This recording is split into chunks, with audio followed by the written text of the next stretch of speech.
किशोर रात्री बऱ्याच उशिरा आला. जेवण न करता झोपी गेला. श्यामला जागीच होती. नवीन घर, नवीन जागा, त्यामुळे श्यामला जरा कावरी-बावरी झालेली होती. तरीही किशोर ड्युटीवर गेला आणि श्यामलानं जमेल तसा संसार मांडायला सुरुवात केली. स्वयंपाक खोलीतले भांडे मांडता मांडता श्यामला आपल्या सुखी संसाराची स्वप्न पाहत होती. पण तिच्या लगेच लक्षात आलं की अजूनही आम्हा दोघा राजा-राणीचा संसार खऱ्या अर्थानं सुरू झालाच नाही. ट्रेनचा प्रवास, मग ड्युटी, या सगळ्यात किशोर थकला होताच आणि श्यामलाही थकली होती. त्यामुळे दोघंही पटकन झोपी गेले. श्यामलाला सासरी पहाटे उठायची सवय होती. ती आजही पहाटे उठली, बाहेर आली, पण तिला एवढ्या मोठ्या बेंगलोर शहराची सकाळ फार भकास जाणवली. सगळीकडे फक्त इमारतीच इमारती. झाडं आहेत पण आपल्यापासून बरीच लांब. त्यामुळे झाडावर बसणाऱ्या ना पक्ष्यांचा आवाज ना प्राण्यांचा आवाज ऐकू येत होता. श्यामला काही दिवस मावशीकडे होती, पण अमरावतीत श्यामलाला झाडं, प्राणी, पक्षी सगळं दिसायचं. पण या बेंगलोरमध्ये तर माणसंही दिसत नव्हती. सगळे आपापल्या घरात बसून होते. गावाकडे सकाळ झाली की पुरुष मंडळी एकमेकांना सकाळचा रामराम करायला घराबाहेर हटकून पडत असत. पण इथे तर तिला असं काही दिसतही नव्हतं. एकटी घरमालकीण तेवढी बाहेर दिसत होती. तिने श्यामलाकडे बघून स्मित केलं. श्यामलाला फार बरं वाटलं. बोलायचं म्हटलं तर भाषेचा अडथळा होता. पण श्यामला आणि तिच्या घरमालकिणीने एकमेकींशी डोळ्यांनीच बोलून घेतलं. श्यामलानं काही दिवसात आपल्या मोडक्या तोडक्या हिंदीने आणि आपल्या लाघवी व्यक्तिमत्वाने घरमालकिणीला आपलंसं केलं. त्यामुळे दोघींमध्ये मोडका तोडका का होईना संवाद सुरू झाला होता. श्यामलाही शिकायचा प्रयत्न करत होतीच. किशोर आणि श्यामलाला बेंगलोरला येऊन आता उणे पुरे 2 महिने होत आले होते, पण अजूनही दोघं शरीराने सुद्धा एक झालेले नव्हते. किशोर रात्रीचा थिटा पडू लागला होता. नेमका काय प्रॉब्लेम होतोय दोघांनाही कळेना. किशोर एवढा पुरुषासारखा पुरुष पण काही उपाय शोधत नव्हता आणि श्यामलाला तर दोघांमधली ही गोष्ट कोणाजवळ कशी सांगायची हे काही कळतच नव्हतं. आपलं म्हणून असं कोणीही श्यामलाला एवढी संवेदनशील गोष्ट सांगायला जवळ नव्हतं. मनातल्या मनात झुरण्याशिवाय श्यामला काहीही करू शकत नव्हती. किशोर मुळातच एवढा आबोल होता. त्यामुळे किशोरला मित्रही खूप नव्हते की ज्यांच्याजवळ किशोरनी मन मोकळं करून काही इलाज सापडतो का ते पाहिलं असतं. नाही म्हणायला फक्त 2 मित्र होते, पण किशोरनं काही त्यांच्याशी फार सलगी केली नव्हती. एक दिवस किशोर तापानं आजारी पडला म्हणून सुट्टी घेऊन घरी राहिला. 2 मित्रांपैकी अनिल नावाचा मित्र किशोरच्या भेटीला आला. खरं म्हणजे त्याला किशोरच्या बायकोला म्हणजे श्यामला वहिनीला भेटायचं होतं, कारण अनिल किशोरच्याच गावाकडचा होता. पण सुट्टी नसल्यामुळे त्याला काही किशोरच्या लग्नाला इच्छा असूनही जाता आलं नाही. म्हणून अनिल किशोर आणि वहिनीला त्याच्या घरी जेवायला सांगायला आला होता. आज अनाईसे अनिलची सुट्टी होती. अनिल किशोरकडे आला आणि बघतो तर किशोर तापानं फणफण झाला होता. अनिल आला आणि मराठीत बोलला आणि मध्ये मध्ये तो वऱ्हाडी बोलीत बोलत होता. हे बघून श्यामलाला किती आनंद झाला. जणू तिच्या माहेरचं कोणी आलं होतं. पण श्यामलाला काही फार वेळ अनिलशी बोलता आलं नाही, कारण अनिल किशोरला गाडीवर बसवून डॉक्टरकडे घेऊन गेला. किशोर एवढा तापात होता, पण डॉक्टरला पाहून किशोरच्या मनात त्याला असलेल्या प्रॉब्लेमविषयीचा किडा डोक्यात घोळायला लागला. डॉक्टर किशोरला म्हणाले, काही चिंता आहे का? किशोर मानेनी हो म्हणाला. किशोरचा लाजरा बुजरा स्वभाव पाहून डॉक्टरने अनिलला बाहेर जाण्याची विनंती केली. अनिल बाहेर गेला आणि किशोरने डॉक्टरांना नवरा बायकोच्या संबंधांमध्ये होत असलेला अडथळा कथन केला. डॉक्टर हुशार होता. डॉक्टरने एका चिठ्ठीवर युरोलॉजिस्टचा पत्ता लिहून दिला आणि किशोरला सांगितलं की मी पाठवलंय म्हणून त्या डॉक्टरना सांगा. पण ताप उतरल्यानंतर जा. किशोरला जणू जादूची छडी मिळाल्यासारखा आनंद झाला होता. किशोरचा ताप 3 दिवसात कमी झाला आणि किशोर एकटाच युरोलॉजिस्टकडे तपासणीसाठी गेला. डॉक्टर तपासणीनंतर म्हणाले, तुमचं अगदी 5-10 मिनिटाचं छोटंसं ऑपरेशन करायला लागेल. तुमचा होकार असेल तर तुम्ही उद्या 10 वाजता या. किशोरने विचारलं, खूप मोठा प्रॉब्लेम आहे का? डॉक्टर म्हणाले, नाही, फार काळजी करण्यासारखं नाही आहे. किशोर घरी आला तो चिंतेचं ओझं घेऊन. डॉक्टरांनी सांगितलं होतं कोणाला तरी सोबत घेऊन या. अनिलला सांगावं का काय करावं? मी माणसात नाही आहे का? माझ्यात काय कमतरता आहे? मी याबाबत कोणाला सांगू? कसं सांगू? किशोरने डॉक्टरला हे तर विचारलं होतं की मोठा प्रॉब्लेम नाही आहे ना, पण सविस्तर काही विचारलं नव्हतं. श्यामलाला सांगावं तर त्याचा पुरुषी अहम आडवा येत होता. या विचारात किशोर घरी पोचला. श्यामलाने विचारलं, कुठं गेलते? डॉक्टरकडे गेलो होतो आणि डॉक्टरने छोटंसं ऑपरेशन सांगितलं आहे. ऑपरेशन? आणि कायचं? श्यामलाला कसं सांगावं हा पेच किशोरला पडला होता, म्हणून तो तडक बाहेर निघून गेला. इकडे श्यामला चिंता करत राहिली. किशोर घरी येईपर्यंत श्यामलानं स्वयंपाक काही केला नाही.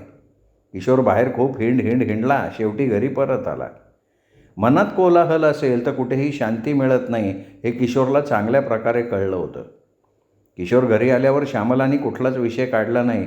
गपगुमान स्वयंपाक केला. किशोरला शांतपणे जेवू घातलं. किशोर जेवला, पलंगावर आडवा झाला. त्याला डॉक्टरचे शब्द आठवत होते, फार काही नाही, तुमच्या लघवीच्या जागेवरचा पडदा ऑपरेशन करून काढून टाकावा लागेल, त्यामुळे संबंधांमध्ये अडथळा येतोय.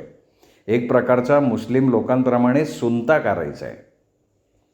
हे असं काही असतं हे किशोरसारख्या माणसाला माहिती असायचं कारणच नव्हतं. लैंगिकतेशी असणारा संबंध म्हणजे पुरुष माणसात आहे आणि नाही एवढीच ती समाजाची समज. तीच समज किशोरची. आपण आपल्या बायकोला शारीरिक सुख देऊ शकत नाही म्हणून किशोर गेले 2 महिने आतल्या आत कुढत होता, पण त्यावर उपाय काही करत नव्हता. ना कोणा मित्राचा आधार घेत होता. त्याचा पुरुषी अहम त्याला हे करण्यापासून रोखत होता आणि म्हणूनच तो सगळं गपगुमान सहन करत होता. पण यामध्ये श्यामला मात्र नाहक होरपळत होती. श्यामला जेवणानंतरची साफसफाई करून पलंगावर आली आणि तिने मोठ्या प्रेमाने किशोरला विचारलं, जे काय आसन ते सबन सांगा, नवरा बायकोत कायची लाज? किशोरलाही पटलं. त्यांनी श्यामलाला सगळं खरं सांगितलं आणि म्हणाला, तू चल उद्या माझ्यासोबत. श्यामलाला वाटत होतं किशोरने एखाद्या मित्राला सोबत घेऊन जावं, पण आपली निंदा नालस्ती होईल म्हणून किशोर मित्राला घेऊन जाणं टाळत होता. दोघेही रात्रभर या कुशीवरनं त्या कुशीवर करत होते. सकाळी तयारी करून दवाखान्यात पोचले. डॉक्टरला हिंदी बोलता येत असल्यामुळे श्यामलानं नेमकं काय झालं आहे ते समजून घेतलं. डॉक्टरांनी तिला आश्वस्त केलं आणि फार काही चिंता करण्यासारखं नाही म्हणून सांगितलं. डॉक्टर म्हणाले, लहानपणापासून मुलांना मुलींना आपलं गुप्तांग नीट स्वच्छ करायची सवय लावायची असते, नाहीतर मग असे प्रॉब्लेम उद्भवतात. डॉक्टर मोठे हुशार होते. त्यांनी श्यामलाच्या चेहऱ्यावरचं प्रश्नचिन्ह ओळखलं होतं. त्यांनी तिला तिचं गाव कोणतं म्हणून विचारलं. तिने सरसकट अमरावती म्हणून सांगितलं. डॉक्टरांना आठवलं की त्यांनी कुठेतरी वाचलं होतं की अमरावतीला व्यावसायिक मुस्लिम लोक खूप आहेत. त्यांनी विचारलं की तुम्हाला मुस्लिम लोकांमध्ये करतात तो सुनता माहिती आहे का? श्यामलाला आठवलं तिच्या माहेरी असणाऱ्या नसीरचा लहानपणी झालेला सुनता. किती रडला होता नसीर. पण त्याला नेमकं काय झालं होतं आणि तो उघडा बंब काय हे श्यामलाच्या बालसुलभ मनानं हेरलं होतं. पण लहानपणी घडलेल्या या प्रश्नांची उत्तरं तिला वयात आल्यावर नकळतपणे गावगाड्यातल्या मुस्लिम चालीरीतीतून मिळत गेली. तिने हळूच हो म्हटलं. बास. डॉक्टर म्हणाले, तोच करायचा आहे. 5-10 मिनटात तुमचे मिस्टर ऑपरेशन थिएटरमधनं बाहेर येतील. श्यामला आता निश्चिंत झाली होती.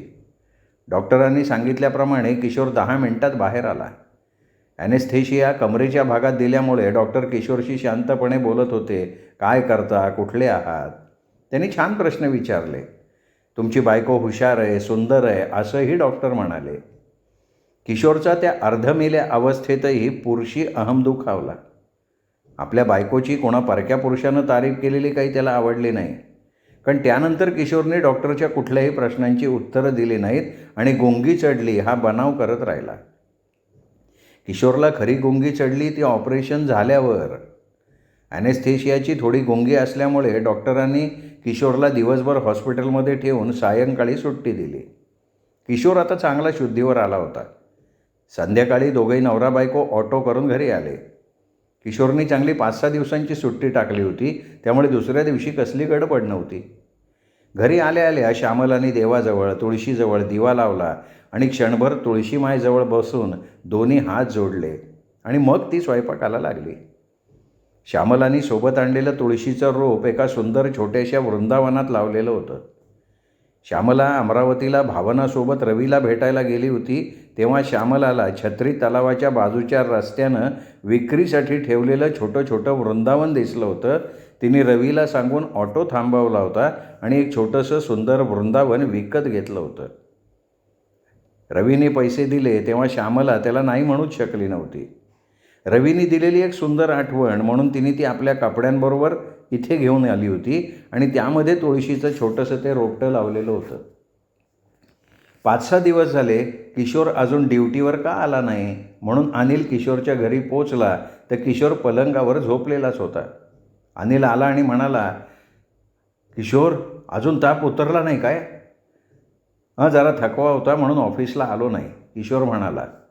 तितक्यात श्यामला प्रसन्न मुखानं पाण्याचा ग्लास अनिलसाठी घेऊन आली. श्यामलाने नुकतीच आंघोळ केली होती. तिचे पाठीवर मोकळे सोडलेले लांबसडक ओले केस साडीच्या पदराला ओलं करत होते. श्यामलाचं सौंदर्य पाहून अनिल मनातच म्हणाला, एवढी सुंदर पोरगी या किशोरला भेटलीच कशी? बेटा किशोर लय नशीबवान आहे. एवढी साजरी बायको किशोरले भेटली, त्याचं नशीब लयच जोरावर दिसते. श्यामला 2 कप चहा घेऊन आली. अनिल आपल्याच विचारात गुंग होता. तेवढ्यात किशोर म्हणाला, अनिल चहा घे. अनिल भानावर आला आणि त्यांनी श्यामलाच्या हातचा चहा घेतला. चहा घेताना त्याच्या लक्षात आलं की श्यामलाने चहा पण फक्कड केला होता, म्हणजे किशोरची बायको सुगरण पण आहे. अनिल चहा पिता पिता मनाशी विचार करत होता. अनिलने चहा प्यायला आणि तो हसत हसत म्हणाला, बेट्या किशोर तू लयच नशिबवान निघालास. वहिनी एवढी साजरी आहे, दिसाले आणि कामाली. श्यामलाचा चेहरा आनंदी झाला पण किशोरचा चेहरा मात्र पार उतरला. एक तर अनिलनी त्याच्या बायकोची केलेली तारीफ त्याला आवडली नाही आणि वरून अनिलचा स्वभाव किशोरला काही फारसा आवडत नव्हता. अनिल एक जिंदादिल माणूस होता. हसी मजाक अनिलच्या रक्तातच होती. बोलका असणारा अनिल कोणाच्याही मनात आपलं स्थान कायम करत असे. अनिलचं व्यक्तिमत्व खुशमिजाज होतं. अनिल आल्यामुळे किशोरच्या घरचं आजारी वातावरण जरा हलकं फुलकं झालं असं श्यामलाला मनातच वाटून गेलं. पण किशोरचा पुरुषी अहम मात्र दुखावला होता. पण किशोर मुळातच फारसा बोलणारा नसल्यामुळे त्याला कशाचं वाईट वाटलं हे काही कळत नसे. किशोर मात्र आतल्यात तडफडत बसे. अनिल जाताना श्यामलाला म्हणाला, वहिनी येतो मी, पण आपण सगळे लवकरच भेटू. श्यामलाने मान डोलावली. अनिल निघून गेल्यावर किशोर श्यामलाला म्हणाला, या बैताड अनिलसोबत जास्तीचं बोलत जाऊ नको. मले तो आवडत नाही, लयच चाबरा आहे. जिथं तिथं हा हा हा करत सुटते. त्याला जरा कसंही शांत राहणं जमत नाही. मी घरी नसताना त्याला घरात घ्यायचं काही काम नाही. श्यामलाला किती बरं वाटलं होतं गावाकडचं कोणीतरी या परक्या मुलखात भेटलं म्हणून. जणू अनिल आपल्या माहेरचा कोणी सगा असावा असं श्यामलाला आत्तापर्यंत वाटलं होतं. पण किशोरचं अनिलविषयीचं मत ऐकलं आणि श्यामला मनातनं फार नाराज झाली. तरीही मनात नसताना तिने किशोरच्या मताला मान हलवून होकार दर्शवला. साधारण 15 दिवसाच्या सुट्टीनंतर किशोर पोलीस मुख्यालयात गेला. गेल्या गेल्या त्याची गाठ आधी अनिलशीच पडली. अनिलला पाहिल्या पाहिल्या किशोरच्या डोक्यात तिडीक गेली. कधी एकदा याला कटवतो म्हणून किशोर वेगळ्या मार्गानं जायला लागला तर अनिलने आवाज देऊन थांबवलं. तेवढ्यात आणखीन 2-3 मित्र जमा झाले. किशोरच्या तब्येतीची विचारपूस झाल्यावर अनिलने मित्रांसमोर किशोरला पुन्हा टोकलं, बेटा किशोर तू लयच नशीबवान आहेस का? हे म्हणायची देर की बाकी मित्र लगेच विचारायला लागले, अनिल सर क्या बात हमें भी बताओ. किशोरने प्रकरण न लांबवता तिथून काढता पाय घेतला पण अनिल आणि मित्र तिथेच उभे होते. किशोरला पक्की खात्री झाली की हा पठ्ठ्या आता तेल मीठ लावून गोष्ट मित्रांपर्यंत पोहोचवणार आहे नक्की. या अनिलपासून 4 हात लांब राहिलेलं बरं आणि घरी तर हा यायलाच नको. एक नाही अनेक नाना विचारांनी किशोरच्या मनात थैमान घातलं. आधीच कमालीचा अबोल, वरून अनिलचं हे वागणं पाहून आजचा आजारानंतरचा नोकरीत रुजू झाल्यानंतरचा पहिलाच दिवस किशोरला कमालीचा त्रासदायक गेला. किशोर त्याच्या खालच्या पदावरील व्यक्तींवर मित्रांवर सारखा या ना त्या कारणावरनं खेकसत होता. पण बाकी लोकांनी किशोरला समजून घेतलं. त्यांना वाटलं किशोर जेमतेम आजारातून उठला, लगेच नोकरीवर रुजू झाला म्हणून कदाचित त्रासिकपणे वागत असेल. पण किशोरच्या त्रासिक वागण्याचं कारण मात्र अनिल होता हे फक्त आणि फक्त किशोरला माहिती होतं. किशोर ड्युटीवरनं आज बऱ्याच उशिरा घरी आला. आज श्यामलाला खूप कंटाळा आला होता. गेले 15 दिवस किशोर घरीच असल्यामुळे तिला एकटेपणा जाणवला नाही. पण आज मात्र तिला एकटेपणा फार छळत होता. एक तर परकं शहर, भाषेचा अडथळा, घरमालकीणही आज दिवसभर कुठं दिसली नाही आणि श्यामलाची आणखीन कोणाशी ओळखही झालेली नव्हती. त्यामुळे आज श्यामला दिवसभर पलंगावर फक्त आडवी पडून होती. रोजची दोघांची कामं तरी अशी कितीशी असणार होती. नाही म्हणायला श्यामलाकडे क्रोशाचं विणकाम होतं, पण श्यामलाला आज सगळ्याचा कंटाळा आला होता. श्यामलाला पलंगावर पडल्या पडल्या तिच्या गावाची, आईबाबांची, मावशी काकांची, भावांची आठवण यायला लागली आणि सगळ्यात आठवण दाटून आली ती रवीची. लग्न झालं तेव्हापासून श्यामलानं लग्नानंतरचं शारीरिक सुख तर पाहिलंच नव्हतं, पण किशोरचे प्रेमाचे, कौतुकाचे 2 शब्दही कधी कानावर पडले नव्हते. सारखं हे करू नको, ते करू नको हेच ती ऐकत आली होती. पण ज्याच्या दावणीला बांधलं त्याचं गपगुमान ऐकावंच लागतं, हा जणू स्त्रीसाठी एक समाजमान्य रिवाज होता. पण श्यामला मनातनं फार दुःखी व्हायची, आतल्या आत रडायची. बेंगलोरला आल्यापासून एकदा तिच्या बाबाचं पत्र आलं होतं. पत्रात बाबा विचारत होते, कशी आहेस श्यामला? संसार सुरळीत सुरू झाला असेलच ही आशा आहे. आमचे आशीर्वाद तुमच्यासोबत आहेतच. पत्रानं ख्याली खुशाली कळवत जा. श्यामलानी पत्र वाचलं आणि तसंच ठेवून दिलं. पत्राचं उत्तर द्यायची तिची मनापासून इच्छाच झाली नाही आणि तसंही या पत्राचं उत्तर काय द्यावं हे श्यामलाला कळतच नव्हतं. लग्नानंतर कितीतरी दिवसांनी, महिन्यांनी श्यामला आणि किशोरचा संग घडून आला.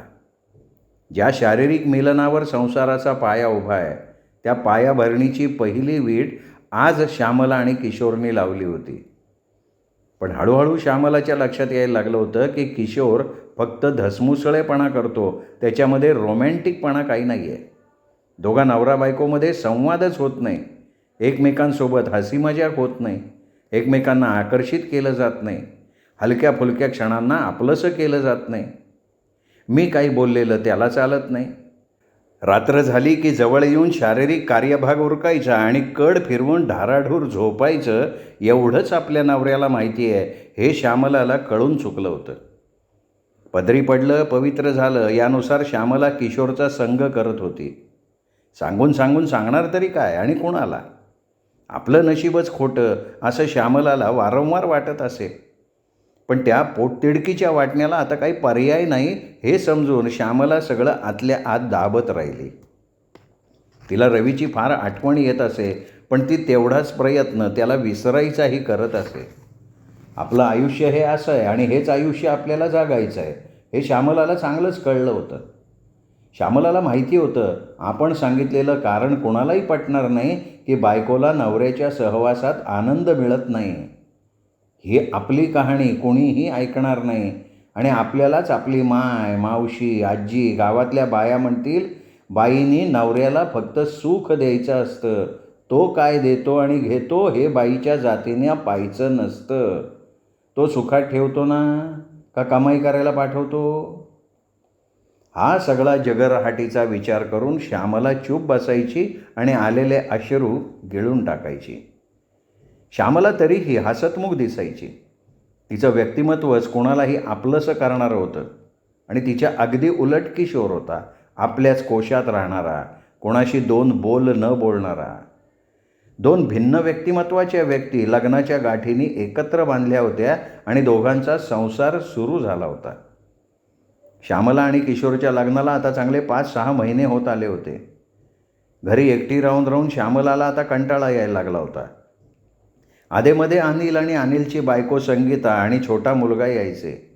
किशोरला फारसं काही आवडायचं नाही, पण अनिल आपल्या सासरजवळचा आहे आणि आपल्या प्रांतातलं कुटुंब आहे म्हणून श्यामलानेच अनिलच्या कुटुंबाला जीव लावला होता. श्यामलाला तेवढ्याच परक्या मुलकात आधार वाटायचा, पण ते लोक काही रोज येऊन बसत नव्हते. त्यामुळे श्यामलाला दिवस कसा तरी ढकलावा लागत असे.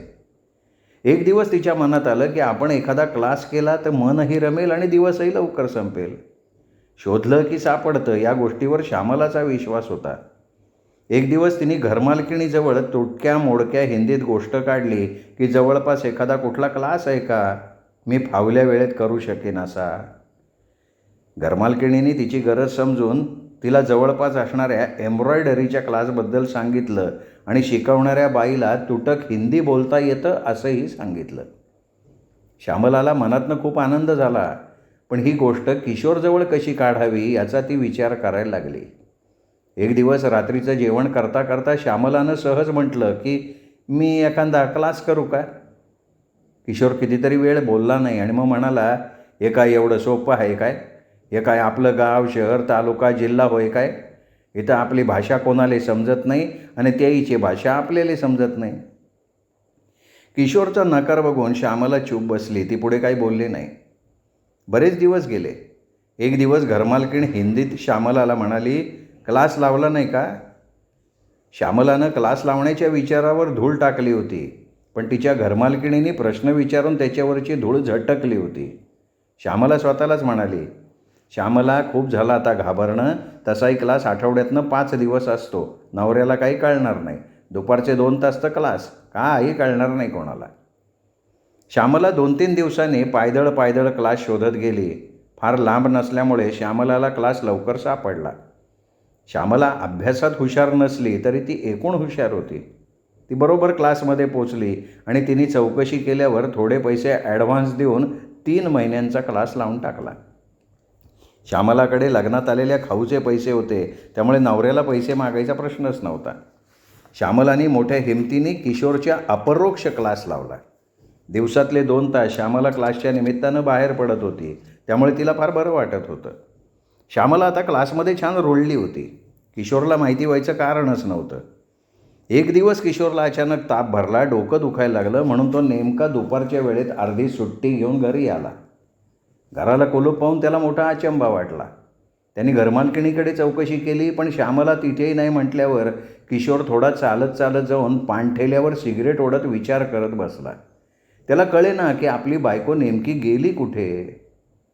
किशोर सिगरेटचा झुरका मारतच होता तर किशोरला श्यामला अनिलच्या गाडीवरनं घराकडे जाताना दिसली. किशोरच्या तळपायाची आग मस्तकात गेली. त्याने रागारागाने एका दामात 2-4 सिगरेटी ओढल्या आणि तिथून गाडीला किक मारून घरी न जाता कुठेतरी तो निघून गेला. श्रोते हो, हा होता 7वा भाग वर्षा पत्के थोटे लिखित चूक कोणाची या कादंबरीचा. 8वा भाग उद्या ऐकूयात साहित्य पंढरी कथाकथन चॅनलवर. नमस्कार.